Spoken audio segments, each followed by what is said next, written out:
لسه جاي من امتحان الاستاتيكا. الامتحان كان صعب على الناس كلها، بس النهارده كان صعب علينا احنا اكتر ناس، يعني بدأنا الامتحان ووزعوا علينا الورق وبدأنا نحل بعد الحق بعدها بربع ساعة كده. وبعد ما بدأت احل وكده فطلبت ان انا انزل الحمام، فانا نزلت الحمام. ولما بنزل تحت بتفتش، وطلعت.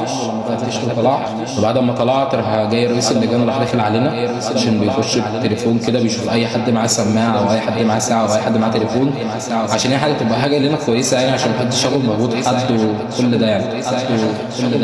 بدأ يشوف لقى في حاجه في اللجنه النهارده، لقى في بلوتوث في اللجنه لاقط، بس هو مش عارف هو تبع مين. فبعد بدأ يسمع اللي معاه حاجه يطلعها، عشان ما يحصلش مشكله وكده. فمحدش ما كان معاه حاجه في اللجنه، بدأوا يفتشوا.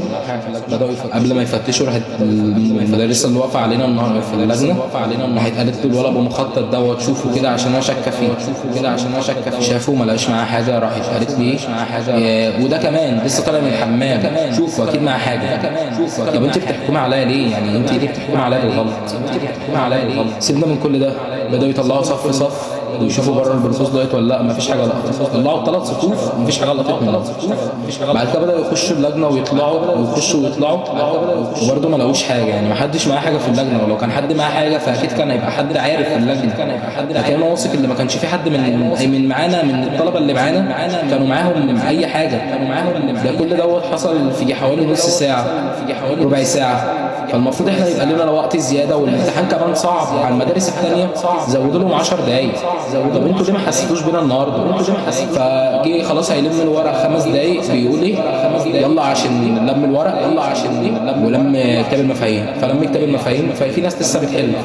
انا عن نفسي ببقى محتاج كتاب المفاهيم معايا لغايه اخر وقت، وده من حق. فخلاص جت الساعه 11، جت الساعه 11 بالظبط. فبداوا يقولوا يلا ومش يلا، واللي عايز يخرج مش عارف ايه، واللي عايز يقعد. فانا قلت له مستر بعدين حضرتك احنا عايزين وقت، انتوا ضيعتوا مننا حوالي ربع ساعه. ربع ساعه دي 5 دقائق. قلت له مستر بعدين يعني مش 5 دقائق، ربع ساعه ونص ساعه كمان. هو يعني ده ما ينفعش. المفروض احنا لينا حق كده. لنا ماشي خلاص ساعاتكم 10 دقايق، قلنا ماشي. بدأت احل، ما كملتش بالظبط 3 دقايق. هات كتاب المفاهيم. طب انا محتاج المقال صعب برضه. طب انا محتاج كتاب المفاهيم. ممكن افتكر حاجه منه كتاب المفاهيم. اخد كتاب المفاهيم رحت قافل الكراسه. اتفضل يا مستر، خلاص على كده. بس ليه ما يحسوش بينا؟ انا عارف ان هم بيعملوا كده عشان مصلحتنا وكده، بس برضه المفروض يحسوا بينا بالوقت اللي ضيعوه. يعني انتوا ضيعتوا مننا ربع ساعه ولا نص ساعه، ادونا ربع ساعه، من وقتنا. خلونا نقدر نحل، خلونا نقدر نراجع على الامتحان. يعني انا لما رجعت تاني من كتر التوتر اللي فيه من اللي بيحصل في اللجنه، لقيت عندي 5 غلطات. بدات اعمل اكسات في الورد شيت.